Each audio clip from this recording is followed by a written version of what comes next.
ఇది ప్రసిద్ధ నిషిద్ధ వనమూలిక ఔషధం. పుచ్చుకో అప్పన్న.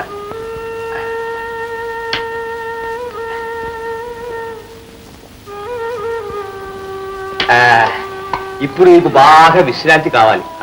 పడుకో పడుకో. వైద్యుడు గారు, భయపడాల్సింది ఏం లేదు కదా? జాగ్రత్తగా ఉంటే భయం ఏం లేదు. మరి ఏం తినమంటారండి? పాలు పళ్ళు పుచ్చుకోవచ్చు, కోళ్ళు కొక్కేలు మాత్రం పుచ్చుకోకూడదు. అప్పన్నా, పొద్దున పోస్ట్ మ్యాన్ నీకేమని ఈ ఉత్తరం ఇచ్చాడు, పనిలో పడి మర్చిపోయి.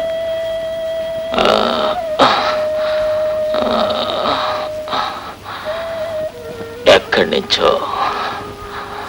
ఇంకెవరు రాస్తారా? మన నాగులే ఉంటాడు. కాస్త పెట్టండి స్వామి. పూజ్యులైన నాన్నగారికి మీ కుమారుడు నాగులు నమస్కరించు రాయనది. నేను క్షేమము, మీ యోగక్షేమములు తెలుపవలేను. నాకు అర్జెంటుగా పరీక్ష ఫీజు కట్టడానికి 500 రూపాయలు పంపించగోరుతాను.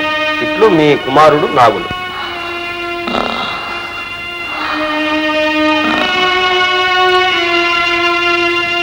అప్పనా, ఇది మహా విషజ్వరం. నేను ఇచ్చే మందులతో పాటు బాగా విశ్రాంతి కూడా తీసుకోవాలి. నేను చెప్పేంత వరకు మళ్ళీ నువ్వు సన్నాయి ముట్టుకోకూడదు. అర్థమైందా? కావాలి చూడయ్యనా, మా పక్కింటి శవం నిన్న నుంచి అలాగే ఉండిపోయిందా? కాస్త వచ్చి వాయించవయా, శవం లేపుతారు. ఎందుకండి? 1 రూపాయి కూడా ఇవ్వడతాను, ఊరినే వాయించలేము కదా. అబ్బాబా, డబ్బులు ఇవ్వనే పడేస్తాను. వచ్చి వాయించవయ్యా, వంట వెంట లేదు నిన్న నుంచి. ఏంటి శవానికి వాయించేవాడా? అయ్యి బాబాయ్, ఏమయ్యా శుభకార్యాలు కూడా వాయిస్తున్నామండి. ట్రై చేస్తున్నాను, వచ్చేసి కదటయా పుల్ల. ఆ 4 రూపాయలు నేను తాగేస్తాను రా. అప్పన్నా, అప్పన్నా. నమస్కారం బాబు గారు, కూర్చోండి కూర్చోండి. అమ్మమ్మ, నువ్వు నాకు నమస్కారం పెట్టకూడదు. ఏమిటి, అసలే ఉంటూ బాగాలేదుట? మరే బాబు, ఏదో కొద్దిగా జ్వరం వచ్చింది. ఏమిటి తమరు ఎలా దయచేశారు? ఏం లేదు, రేపు ఉదయం మీ ఇంట్లో పెళ్లి. ఆ సందర్భంలో నీ కచేరీ ఏర్పాటు చేద్దామని వచ్చాను. మరి నువ్వు చూస్తేమో నీకు ఒంట బాగాలేదు. మరి ఈ సందర్భంలో నువ్వు కచేరీ, నా మటుకు నేను ఒంట బాగుండకపోతే ఏ కచేరీ చేయను. మరి అప్పన్న కచేరీ కావాలి, పెట్టిస్తా. ఏమంటావు అప్పన్న? అనడానికే ఉంది బాబు, రాయిలాగున్నాను. ఏదో కాస్త ఒళ్ళు వెచ్చబడితే వైద్యుడు గారు జ్వరం ఉన్నారు. ఆయనది మరీ చేదస్తాం. మిమ్మల్ని చూడగానే మళ్ళీ హుషారు వచ్చేసి. ఎవరికైనా హుషారు వస్తుంది. అలాగే బాబు, ఖాయం చేసేసేయండి. రేపు పెళ్లికి తప్పకుండా సన్నాయి వాయిస్తాను. చాలా సంతోషం. మాకంతకంటే కావాల్సిందే ఉంది. ఇదిగో చూడు, నీ ఆరోగ్యమే మాకు కావాలి. ఉదయం 6 నువ్వు రావాలి. ముందు నువ్వు ఇక్కడి నుంచి పోవాలి. నువ్వు రావాలి. ఏంటి గురుగారు మీరు ఇంత జ్వరం పెట్టుకుని కచేరీ కట్టాలంటారు? వైద్యులు గారు ఏం చెప్పారు? అరే హనుమంతు, అబ్బాయి నాగులు రాసిన ఉత్తరం సంగతి నీకు తెలుసు కదా. మరి వైద్యుడు గారు చెప్పిన మాటల్లో మనం పాటిస్తూ కూర్చుంటే వాడి చదువు ఏమవుతుందో ఆలోచించావా? బాగా ఆలోచించాను. అమ్మతో కూడా చెప్పాను. ఇదిగో ఈ గొలుసు ఇచ్చి పంపించింది, ఇది అమ్మేసి పని గడుపుకోమంది. ఒరే హనుమంతు, నేనంటే నీకెందుకు రాయింది? కానీ ఇట్ట వద్దు నాయన. నా బిడ్డ అవసరాలన్నిటికీ నేనే కష్టపడి డబ్బు సంపాదించాలి. అప్పుడే నా మనసుకు తృప్తి, నా వాస్తి ఆత్మకు శాంతి. ఇంత జ్వరం పెట్టుకుని రేపు వెళ్ళి సన్నా వాయిస్తారా? నేను ఒప్పుకోను అంటే ఒప్పుకోను. ఒరేయ్, నీ పేరేంటి? హనుమంతు. హనుమంతు అంటే నాకు నమ్మిన పట్టు అన్నమాటే కదా? అవును. అంటే నా మాటకి ఎదురు చెప్పకూడదు కదా? చెప్పను. మరి ఎందుకు చెప్తున్నా? చూడు, రేపు పెళ్ళిలో నా సన్నాయికి నువ్వే తప్పలా వాయిస్తున్నావు.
Nurse continue tablets.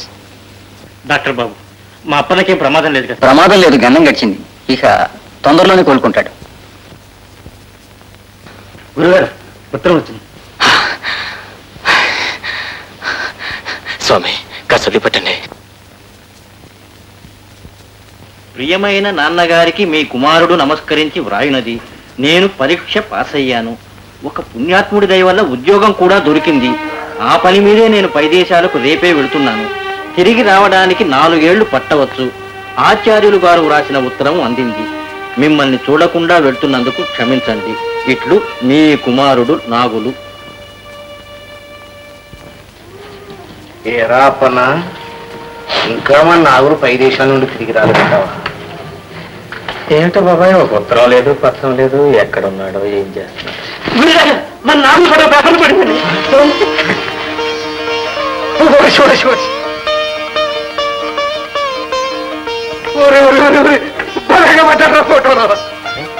దాని కింద ఎవరా సెట్ తెలుసా? అరుణా మిల్స్ కొత్త మేనేజింగ్ డైరెక్టర్. నీ కొడుక్కి చాలా పెద్ద ఉద్యోగం దొరికిందప్పనా? అప్పన్న, నువ్వు చాలా అదృష్టవంతుడురా. ఇంకా ఏం రాశాడు చదువు స్వామి? తర్వాత ఏదో రాశాను కానీ అచ్చు సరిగా పడలేదయ్యా. ఏమై ఉంటుంది? అది పేరే ఉంటుంది. అంతే అంతే అంతే. అప్పన్న, నీ కొడుకు చాలా బుద్ధిమంతుడయ్యాడు. నీ పెళ్ళాన్ని కోరుకున్నట్టే పెద్ద చదువు చదివాడు, పెద్ద ఉద్యోగం సంపాదించాడు. ఇక వాడిని ఒక ఇంటి వాడిని కూడా చేస్తే వెళ్ళొస్తావా? ఏ అప్పన్నా, కొడుకుని చూడటానికి పక్కన వెళ్తున్నట్టున్నావు. నువ్వు వచ్చేటప్పుడు నీ కొడుకుని కూడా తీసా. చాలా గొప్పగా మేము కూడా చూస్తాం.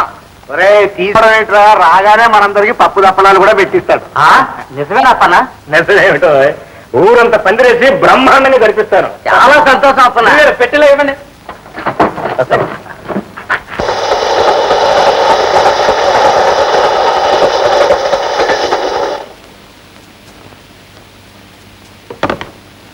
అయ్యగారు మిమ్మల్ని లోపల రమ్మన్నారు.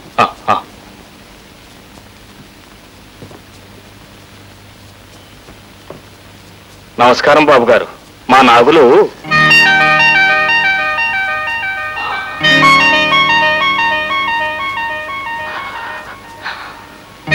నాన్న, నువ్వా?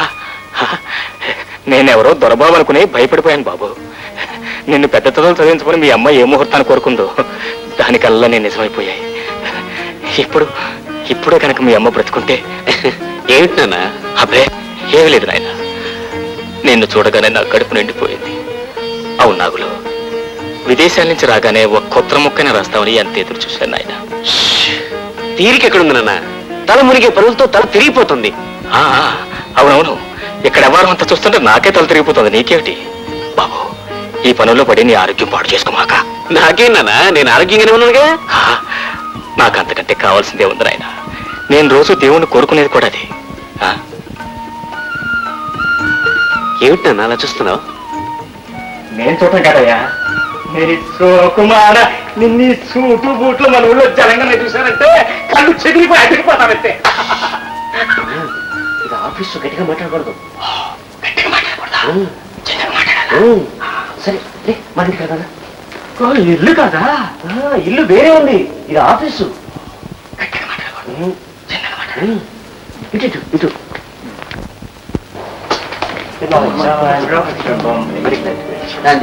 పంజాబ్.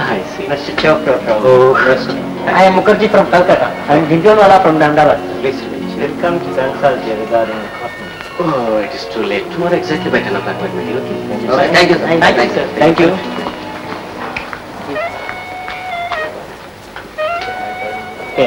ట్యాంకులు ఏంటి, గోడ ఏంటి?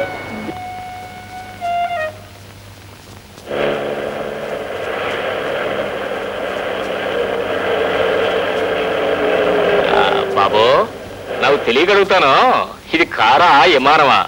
దూసుకొచ్చేసింది. అదే ఏంటో ఈ తోట. రానన్నా, లోపలికి వెళ్దారా? రానన్నా. సోకుమాడ, ఇది ఇల్లా ఇంద్రభవనమా? మన ఊళ్ళో వాళ్ళందరూ సరిపడా ఉందా? ఏంటి ఇది? ఏంటి కంబళే? అయ్యో, దూరి పరుపులాగా ఉంది మెత్తగా. అయ్యో, ఏంది సామాన్య? ఇదంతా మన సొంతమేనన్నా. వాసంతి, చూశావా మన అబ్బాయి చదువుకుని ఎంత పెద్దవాడయ్యాడో చూశావా? గొప్ప గొప్ప వాళ్ళంతా ఎలా వంగి వంగి దండాలు పెడుతున్నారో చూశావా? నీ కోరిక తీరింది, నా కష్టము ఫలించింది. కాకపోతే ఈ వైభవాన్నంతా కళ్ళారా చుట్టాను నువ్వు లేకపోయావు. అదొక్కటే నాన్న. అవును నాగులు, నీ అమ్మ దీవెనే లేకపోతే నువ్వు ఎంతటి వాడి అయ్యేవాడివి కావు. నాగులు, అబ్బా నన్ను మాటికి నాగులు నాగులు అని పిలువుతున్నానా? ఏ నాగులు? ఇప్పుడు నా పేరు నాగులు కాదు, మరి మిస్టర్ రావు. రావా? పేరు రావు. రావు ఇదేం పేరబ్బా? ఇది లేటెస్ట్ ఫ్యాషన్ నానా. ఏం ఫ్యాషన్, ఏం వాసన. నాగులు అనే పేరు నాటుగా ఉంది, దాన్ని కొంచెం స్టైల్ గా మిస్టర్ రావ్ అని మార్చాను అంతే. మీరేనా మనిషి కూడా మారిపోయావా? మారాలనా? మారాలి. మారే కాలంతో పాటు మనం కూడా మారాలి. అసలు పేరు మార్చుకున్న తర్వాతే నేను పేరులోకి వచ్చాను. చూడనా, మన ఇంటికి చాలా పెద్ద పెద్ద వాళ్ళంతా వస్తుంటారు. వాళ్ళందరూ మిస్టర్ రావ్ అంటుంటే నువ్వు మాత్రం నాగులు అని పిలిస్తే ఏం బాగుంటుంది చెప్పు. ఇదిగో నాయన, నాగేంద్ర స్వామి మన ఇంటి దేవుడు, మీ అమ్మ నిత్యం కొలుసుకునే దైవం. ఆ పేరుని తీసి పారేస్తాను. అయ్యో తీసి పారేలేదు నాన్న. నాగులు అనే పేరుని నాగేశ్వరరావుగా మార్చాను. దాన్ని ఇంకొంచెం నాజుగ్గా మిస్టర్ రావ్ అన్నానంతే. ఏమిటో నాయన, చిన్నప్పటి నుంచి నాగులు నాగన్న అని ముద్దుగా పిలుచుకున్న ఈ నోటికి ఇప్పుడు రావు అంటానికి రావట్లేదయ్యా. ఇప్పుడు కొంచెం ఇబ్బందిగానే ఉంటుంది అనుకో, తర్వాత అదే అలవాటు అయిపోతుంది. సరే పదనా వెళ్తారా? చూడు నాగులో అన్నా మళ్ళీ ఓ రావు కదూ. చూడు రావు, సోఫాలో కూర్చోనా? నాకు కింద కూర్చుంటేనే కూర్చున్నట్టు. నువ్వు కూర్చుంటావా లేదా? దేంటన్నా సోఫాలో కూర్చోండి, ఇక్కడ కూర్చోండి. ఎదురు బుదురు కూర్చుంటే బాగా మాట్లాడుకున్నాను, అన్ని సంగతులు మాట్లాడుకోవాలి. మన ఊళ్ళో తాటితోపుల తాతబ్బాయి ఉన్నాడు, తెలుసా? ఎవరు? ఆడిరా కిరు చెప్పులు, బొర్ర మీసాలు అని గుర్రు పెట్టి నిద్రపోతుంటాడు. నవక అయికట్ట కనిపిస్తారు కానీ మామూలు మనిషి ఏంటి? చెరువు కింద 10 ఎకరాల పల్లం, 5 ఎకరాల మామిడి తోట, 6 దూరాల పెంకుటిళ్ళు, గొడ్డు గోద గొర్రె మేక బోల్డ్ అంత ఉంది. అలా పోనీ ఆయనకు కూతురుందా నీకు తెలుసా? సరే ఉంది, అయితే ఏమిటి? ఏమిటిది కాదయ్యా, పిల్ల బంగారం బొమ్మ. ఏం చదువుకుందో తెలుసా? 5వ క్లాస్ పాస్ అయింది. సరే ఇంతకీ ఆ పిల్లకి ఏమొచ్చింది? కడుపులో నొప్పి వచ్చింది. ఏమిటో తప్పతల ప్రశ్నలు నువ్వునో. పోయిన పెద్ద పండుగ నుంచి బయటకు వేసుకుంటుంది, పెళ్ళిడికి వచ్చింది. ఆ పిల్లని మన ఇంటి కోడలు చేసుకోవాలని నిర్ణయించుకున్నా. ఇలాంటి విషయాలు నువ్వు ఒక్కడే నిశ్చయిస్తే ఎలా? నేనొక్కడే కాదయ్యా, తాతబ్బాయి నేను ఇద్దరం కలిసే నిర్ణయించాం. మీరు నిర్ణయిస్తే సరిపోతుందా? నన్ను అడగాల్సిన అవసరం లేదా? ఓరి వేరే నాగన్నా, అవసరం లేకపోతే ఎక్కడికి వస్తానయ్యా. నీతో చెప్పి పెళ్లి కుప్పిద్దామనే కదా వచ్చాను. ఒక మనిషి ఎన్నిసార్లు పెళ్లి చేసుకుంటాడు నాన్న? నాకు ఎప్పుడో పెళ్ళింది.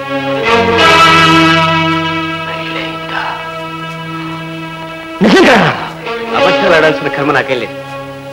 నాకు 4 ఏళ్ల పాప కూడా ఉంది. పందిళ్లు వేయించలేదు, పచ్చ తోరణాలు కట్టించలేదు, 10 మందిని పిలవలేదు, పంటి పూజనాలు పెట్టలేదు. పెళ్లి కట్టి ఎలా రా? ఎవరు నమ్ముతారా? ఒక నమ్మకంతో నా పనేంటి?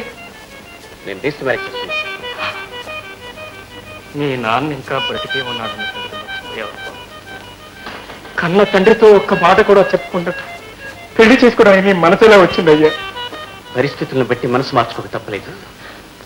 మనిషి మారినా మనసు మారకూడదు, మమకారాలు పెంచుకోకూడదయ్యా. వాసంతి, నీ బిడ్డ ఆకాశం తెత్తి పెరగాలి, కోటి కళ్ళ కన్ను. వాటిని నిజం చేయమని నన్ను ఇక్కడ వదిలిపెట్టి వెళ్ళిపోయాను. కానీ నీ బిడ్డ ఏం చేశాడో చూశాను. నేను నీతో పాటే వెళ్ళిపోయాను అనుకుని మన ఆశీస్సులు అక్షింతలు లేకుండా నేను పెళ్లి చేసేసుకున్నాను. బిడ్డను కూడా కన్నారట. చూసావా, నీ బిడ్డ ఎంత పెరిగిపోయాడో చూసావా? నలుగురిలోనూ శాశ్వతంగా నేను తలెత్తుకోలేకుండా చేశాడు. వాసంతి, ఇప్పుడు నేనేం చేయను? మన ఊళ్ళో నా ముఖం ఎలా చూపించరు? వాసంతి, ఎలా చూపించరు? ఏం నన్ను అర్థం లేకుండా ఇంత చిన్న విషయానికి అంత బాధపడతావే? ఇది చిన్న విషయమా? అల్లారు ముద్దుగా పెంచిన బిడ్డకు శుభ్రం అంటూ అక్షింతలు వేసి అదృష్టాన్ని దూరం చేయటం చిన్న విషయమా? వాటే చూస్తే నీ దృష్టిలో అన్ని చిన్న విషయాలుగానే ఉన్నాయి. ఏంటి పెద్ద విషయం కాదు. ఇంత మాత్రానికి ఇంత బాధపడితే ఇక జీవితంలో రాబోయే సమస్యలు ఎలా ఎదుర్కొంటానన్నా?